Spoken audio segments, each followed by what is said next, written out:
জীবন যেন বহতা নদীর মতো, চলার পথে কত বাঁক মোহনা শত, আছে আরো দ্বন্দ্ব আলো আধারের, বেছে নিতে হবে তাই পথ আমাদের। আসসালামু আলাইকুম প্রিয় দর্শক, আপনারা যারা দেশে আছেন প্রবাসে, সবাইকে জানাই অনেক অনেক প্রীতি ও শুভেচ্ছা। শুরু হলো অ্যান্টিবাই আয়োজিত এবং লাভ হলো নিবেদিত অনুষ্ঠান আলোকপাত। আমাদের আজকের বিষয় সিয়ামের গুরুত্ব ও প্রস্তুতি। আপনাদের সাথে আছি আমি জয়নুল আবেদিন আজাদ। আজকে এই বিষয়ে কথা বলবেন বিশিষ্ট আলেম মুফতি সাইফুল ইসলাম। আসসালামু আলাইকুম ওয়া রাহমাতুল্লাহি ওয়া বারাকাতুহু। প্রিয় দর্শক, রমজান, সিয়াম আমাদের জীবনের অনিবার্য বিষয়। রমজান সিয়ামের আহ্বান জানায়। সিয়াম আমাদের জীবনযাপনে নতুন দৃষ্টিভঙ্গি উপহার দেয়। মানুষের জীবন তো চ্যালেঞ্জের জীবন, কারণ জীবনে পরতে পরতে জড়িয়ে আছে শয়তানের কুমন্ত্রণা। রক্ষার উপায় কি? সিয়াম কি ঢাল হতে পারে না? কিন্তু সিয়ামকে আমরা সেভাবে কতটা উপলব্ধি করি? সিয়াম কি শুধু রমজানের বিষয়? শাবানের বিষয় হতে পারে না? শাবানে প্রস্তুতির বিষয় হতে পারে না? আসুন সিয়ামের যে মর্ম আছে আমরা তো উপলব্ধির চেষ্টা করি, তাহলে বোধহয় আমরা প্রস্তুতির বিষয়টি উপলব্ধি করতে পারব। আসুন আজকের বিজ্ঞ আলোচকের সাথে আমরা এইসব বিষয়ে কিছু কথা বলি। শুরুতে মুফতি সাইফুল ইসলাম আপনার কাছে জানতে চাইব ইবাদত হিসেবে সিয়ামের বৈশিষ্ট্য সম্পর্কে। অনেক অনেক ধন্যবাদ আপনাকে। অত্যন্ত গুরুত্বপূর্ণ একটি বিষয়ের অবতারণা আপনি করেছেন, জাযাকাল্লাহ খায়র। আল্লাহ রব্বুল আলামিন যেখানে পবিত্র কোরআনুল কারীমের মধ্যে বলেছেন, আপনি বলুন রব্বানা মা খালাকতা হাযা বাতিলা, হে আল্লাহ, আপনি কোনো কিছুই এভাবেই অনর্থক সৃষ্টি করেননি। সেখানে একটি ইবাদা যেটাকে ফরজ করা হয়েছে, সেটা নিশ্চয়ই এর পেছনে এমন কার্যকারণ নিহিত আছে। আমরা যদি নিগুড়ভাবে তার দিকে তাকাই তাহলে দেখতে পাবো যে আমাদের জীবন, আমাদের যাপিত জীবন, আমাদের জীবনের চাওয়া পাওয়া, আমাদের সব কিছু এখানে কেন্দ্রীভূত হয়ে আছে এবং আমাদের জীবনের সফলতা এখানে রয়ে গেছে। আপনি বৈশিষ্ট্যের কথা বলছিলেন। রমাদান হলো এমন একটি মাস যে মাসে আল্লাহ সুবহানাহু ওয়া তাআলা সিয়ামকে ফরজ করেছেন, আর সিয়ামের মাধ্যমে একজন মানুষ পরিশুদ্ধ মানুষ হন। সুবহানাল্লাহ। সিয়াম হলো এমন একটা ইবাদা, আমাদের গোটা 11 মাস শরীরের মধ্যে, অর্থাৎ ইবাদতের মাধ্যমে আমাদের মানবিকতায়, আমাদের অন্তরে যত ধরনের ময়লা আবর্জনা জমেছিল, দূষণ ঘটেছিল, তার সব কিছু পরিশোধন হচ্ছে এই সিয়ামের মাধ্যমে। এটা হলো একটা অন্যতম বৈশিষ্ট্য। এবং এটাকে নিয়ে যদি আমরা তাত্ত্বিকভাবে আলোচনা করি তাহলে দেখব যে প্রত্যেকটি পরতে পরতে নানা ধরনের শিক্ষা কিন্তু আমাদের জীবনে রয়েছে। এরপরে আরেকটি কথা বলবো যে সিয়াম হলো এমন একটা ইবাদা, যেই ইবাদতের সম্পর্ক কেবলমাত্র বান্দা আর আল্লাহর সাথে, অন্য কারোর সাথে না। কেউ জানেন না। আপনি যাকাত আদায় করছেন, এটা দেখা যাচ্ছে। আপনি সালাত আদায় করছেন, সেটা দেখা যাচ্ছে। কিন্তু আপনি সায়েম, আপনি রোজাদার, এটা কিন্তু দেখা যাচ্ছে না। এটা আপনি জানেন আর আপনার আল্লাহ সুবহানাহু ওয়া তাআলা দেখছেন, তিনি জানেন। তার সন্তুষ্টির জন্য আপনি পালন করছেন, আমরা পালন করছি। আমরা দেখুন, সবসময় আমরা একটা কথা বলি যে সমাজে হাহাকার, সমাজে এত মানুষ, কিভাবে মানুষের অধিকার নষ্ট করেন, কিভাবে এটা করেন সেটা করেন। সিয়ামের একটা বৈশিষ্ট্য যদি আমরা খেয়াল করি, একটা বৈশিষ্ট্য, এবং সেটাকে যদি আমরা লালন করতে পারতাম তাহলে কিন্তু আমাদের জীবনটাই অন্যরকম হতো। আপনি কাউকে দেখবেন বা দেখেছেন, কেউ কোনো দিন শুনেছে ব্যাপারটা যে একজন রোজাদার ব্যক্তি, তিনি রোজা রেখেছেন, প্রচণ্ড পিপাসার্ত, তিনি চাইলেই খেতে পারেন, প্রচণ্ড ক্ষুধার্ত, তিনি চাইলেই আহার করতে পারেন, পাশে কেউ নেই, কিন্তু তিনি খাচ্ছেন না। কেন খাচ্ছেন না? এর মূল কারণটি হচ্ছে তার মধ্যে একটা বিশ্বাস কাজ করে, তাকওয়া, তাকওয়া। আল্লাহ দেখছেন, জবাবদিহিতা আল্লাহ সুবহানাহু ওয়া তাআলা দেখছেন। এই যে এই তাকওয়ার শিক্ষাটা যদি, যেটা আল্লাহ তাআলা তার কোরআনে কারীমের ভাষায় বলেছেন লাআল্লাকুম তাত্তাকুন, এই শিক্ষাটা যদি, সিয়ামের এই শিক্ষাটা যদি আমরা লালন করতে পারতাম, তাহলে আমরা শুনতাম না যে অমুক ঘুষ খেয়েছে, অমুকের অধিকার নষ্ট করেছে। একজন মানুষ যিনি রোজাদার, তিনি যদি এই বৈশিষ্ট্যটাকে ধরে রাখতে পারতেন, তাহলে তার জীবনে আর কি প্রয়োজন ছিল? এমন প্রত্যেকটি ক্ষেত্রেই কিন্তু আমরা কথা বলতে পারি সিয়ামের মাধ্যমে একজন মানুষকে পরিশোধিত করা হয় কিভাবে, পরিশীলিত করা হচ্ছে কিভাবে। তিনি একজন ক্ষুধার্ত মানুষের কষ্ট তিনি উপলব্ধি করতে পারছেন, তিনি বুঝতে পারছেন যে ক্ষুধার্ত মানুষের, নিরন্ন মানুষের কষ্টগুলো কি কি। এর অর্থ কি এটাই যে আমি না খেয়ে আছি বাস তাতেই রোজা হয়ে গেল? না, তিনি পাশে এসে দাঁড়াবেন। আপনি যে কথাটি বলেছেন যে শাবান মাস কি রমাদানের প্রস্তুতি হতে পারে না, সিয়ামের প্রস্তুতি হতে পারে না? আমরা যদি মনে করি যে কেবলমাত্র আল্লাহ তাআলা একটি মাসের জন্যই আমাদের উপর রোজাকে ফরজ করেছেন, এটা আমাদের ভুল হবে।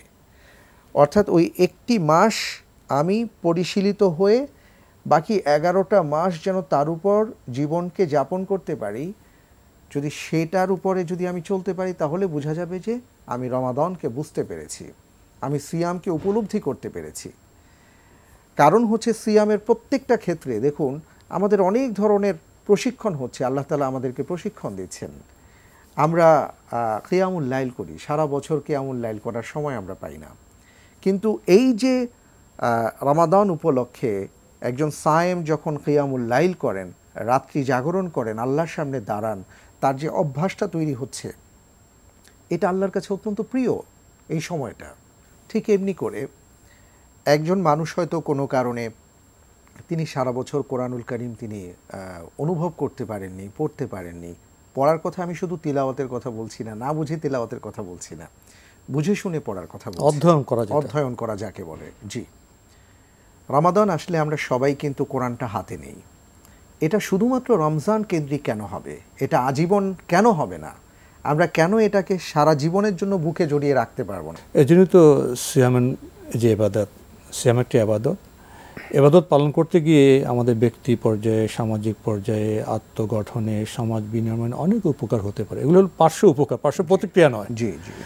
কিন্তু আমরা সেই সিয়ামে যেতে পারছি কি না, এখানে এসে আমার মনে হয় সিয়ামের যে মাস রমজান, রমজানকে কেন্দ্র করে আমাদের পরিকল্পনা আমরা সঠিকভাবে করতে পারি না।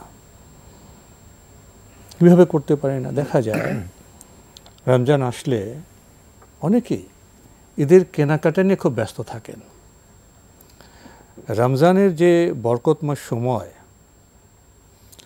রমজানের প্রতিটি মুহূর্তের ইবাদতের যে মহিমা গরিমা, সেটা আমরা উপলব্ধি করতে পারি না। রমজানে যদি আমাদের সম্মানিত নারীরা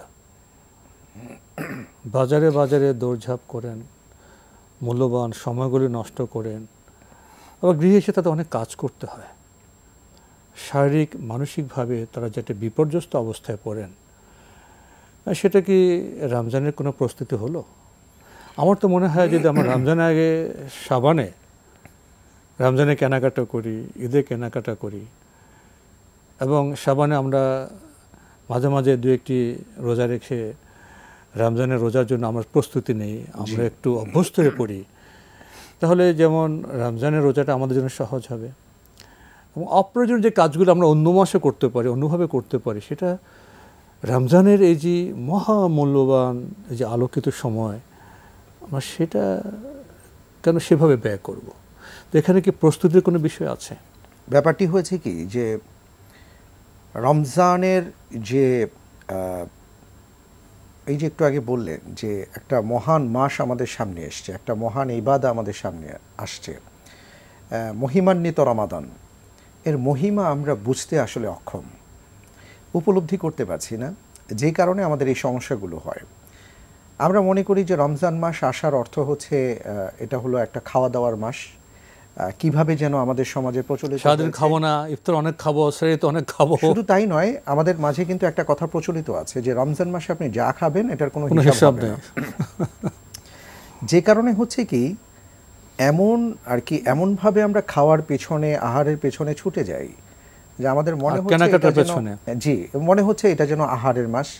আরেকটা হচ্ছে রমাদানের পরে আসবে ঈদ, কিন্তু আমি রোজার মাসে রোজার ইবাদা করতে পারছি কিনা এটা নিয়ে আমাদের মাথা ঘামানো হচ্ছে। কোরআন চর্চা করতে পারছি কিনা, কিছুই না, আমি সন্তানদের কোরআন শিক্ষা দিতে পারছি কিনা, আমরা ধারের কাছে যেতে পারছি না। কিন্তু আমরা চিন্তা করছি ঈদ নিয়ে। পরিকল্পনাটা কিন্তু আমরা সবাই করি, কিন্তু আসল পরিকল্পনাটা কেউ করি না। আমরা পরিকল্পনা করি ঈদে আমরা ভুল পরিকল্পনা করি। অবশ্যই আমরা রমজানের পরিকল্পনা করি বাজার সদাই নিয়ে, রমজানের পরিকল্পনা করি আমরা রমজানের পরে ঈদ কি হবে, কাকে কি দেব না দেব, এগুলো দিয়ে আমরা পরিকল্পনা করি। জাকাতের শাড়ি, জাকাতের লুঙ্গি, জাকাতের শাড়ি লুঙ্গি নিয়ে তো একটা সমস্যা আছেই। কিন্তু রাসূল সাল্লাল্লাহু আলাইহি ওয়াসাল্লাম কি পরিকল্পনা করেছেন? আমাদের সমস্যাটা কি? আমাদের সমস্যাটা হচ্ছে আমি ক্ষুধার্ত। রমজানকে কেন্দ্র করে রাসূল সাল্লাল্লাহু আলাইহি ওয়াসাল্লাম পরিকল্পনা করতেন। জি, এই দুইয়ের মধ্যে অনেক ফারাক, আকাশ পাতাল তফাৎ। এবং এটার একেবারে আল্লাহর রাসূল সাল্লাল্লাহু আলাইহি সাল্লামের পরিকল্পনা যেটা ছিল তার ধারের কাছে আমরা নেই। আমরা ঠিক উল্টো পথে চলছি।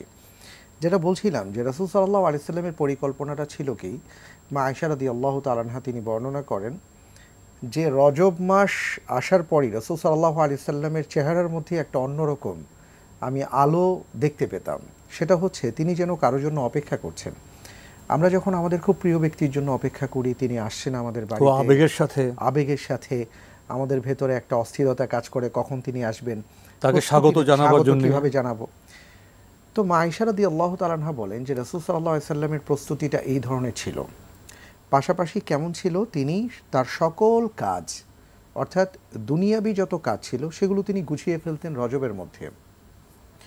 শাবান মাসের প্রস্তুতিটা কি ছিল রমাদানকে কেন্দ্র করে, যে তিনি পুরো শাবান মাসের শেষের 2-1 দিন বাদ দিয়ে পুরো মাসটাই তিনি রোজা রাখতেন। এই ছিল প্রস্তুতি। আর রমাদান আসলে কি হতো, যে তিনি কারোর সাথে তেমন কোনো কথাবার্তা বলতেন না, তিনি এই ইবাদার মধ্যেই সময় ক্ষেপণ করতেন। এটা বলা হয় কোমর বেঁধে তিনি বলতেন যে হ্যাঁ। এবং শুধু তাই না, তিনি আরও যেটা করেছেন সেটা হলো রাতের বেলা সবাইকে জাগিয়ে দিতেন, সবাইকে নিয়ে ইবাদত বন্দেগী করতেন, কিয়ামুল লাইল করতেন। এই ছিল প্রস্তুতি। এবং দান সাদাকার ব্যাপারে আসছে, মা আয়েশা রাদিয়াল্লাহু তাআলা আনহা বলেন যে রমাদানে এবং যখন জিবরাইল আলাইহিস সালাতু ওয়াস সালাম তার কাছে আসতেন, কাররিহিল মুরসাল, প্রবাহিত বাতাস যেমন প্রবাহিত হয়, তো ওনার দানটা এইভাবে বেড়ে যেত। খুবই প্রভাবমান ছিল। সুবহানাল্লাহ। এই হচ্ছে আল্লাহ রাসূল সাল্লাল্লাহু আলাইহি সাল্লামের পরিকল্পনা। তিনি তার সকল দুনিয়াবি কাজগুলোকে গুছিয়ে রাখতেন, তারপরে তিনি আগে থেকে রমাদানের উপর প্র্যাকটিস করতেন। আমরা কি করছি? আমরা এর ধারের কাছে নেই। আমরা যেটা করছি সেটা হলো হ্যাঁ রমজান আসুক, রোজা রাখবো, রমজান আসলে দেখা যাবে, পরবর্তীতে দেখা যাচ্ছে যে রমজান চলে এসছে, আমার প্রস্তুতি শেষ হয়নি, আমি রাখতে পারছি না। ওই প্রথম 3-4 দিন 5 দিন একটু তারাবির সালাতে যাওয়ার চেষ্টা করি, তারপরে আর আমার সেই ধরনের থাকে না, এনার্জি থাকে না। এরপরে আমি দেখি যে ওই 5-6 দিনই আমাদের ভেতরে একটা হুজুগে কাজ করে, এরপরে আমি সব কিছু ভুলে যাই, আমার দিনটা অন্য দিনের মতনই সাধারণ হয়ে যায়, সাদামাটা হয়ে যায়।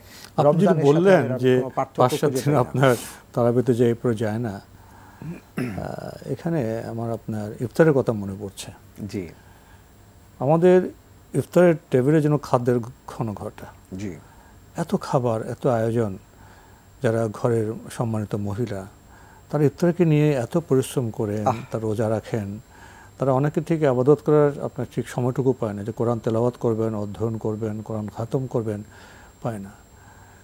রমজানে আমাদের ইফতারে যে এত আয়োজন, রাসূল সাল্লাল্লাহু আলাইহি ওয়াসাল্লাম বা সাহাবাদের ইফতারের আয়োজন কেমন ছিল? আল্লাহু আকবার।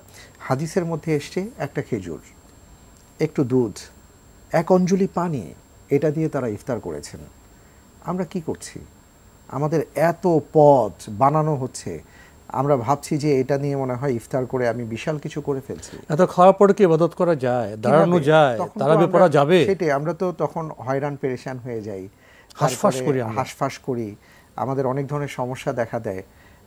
একটা পর্যায়ে আর কি ডাক্তারের শরণাপন্ন হতে হয়।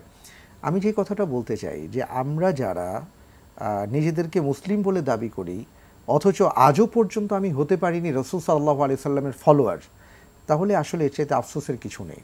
আমার দেখতে হবে আল্লাহ রাসূল সাল্লাল্লাহু আলাইহি সাল্লাম কী বলেছেন, কী করেছেন। আপনি সাহাবায়ে কেরাম আজমাইনের কথা বলেছেন। দেখুন, রমাদানে বড় বড় দুটি অভিযান সংগঠিত হয়েছে। ইতিহাসে আর অনেকগুলো ঘটনা আছে, আমি দুটি অভিযানের কথা বলতে চাই। একটা হচ্ছে বদরের যুদ্ধ। বদরের যুদ্ধের ইতিহাসটা যদি দেখি, আপনি নিশ্চয়ই দেখে এসছেন যে মদিনা মুনাওয়ারা থেকে প্রায় ৭৪ কিলোমিটার দূরে ছিল বদরের প্রান্তর। আল্লাহু আকবার।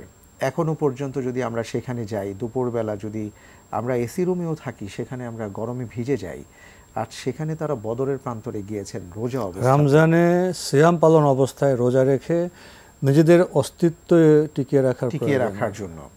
শিক্ষাটা কি? এখানে দুটো বিষয় আসছে আমাদের সামনে। একটা হলো যে তারা এত কঠোর পরিশ্রম করেছেন, নিজেকে উজাড় করে দিয়েছেন আল্লাহর জন্য, পাশাপাশি ইফতার করেছেন কি বর্ণনায় এসছে, এমনও অবস্থা হয়েছে যে তাদের কাছে খেজুরের বিচি ছিল, তারা খেজুরের বিচিটাকে মুখে চুষতেন। আল্লাহু আকবার। আবার সময় মতন জমা দিয়ে দিতেন।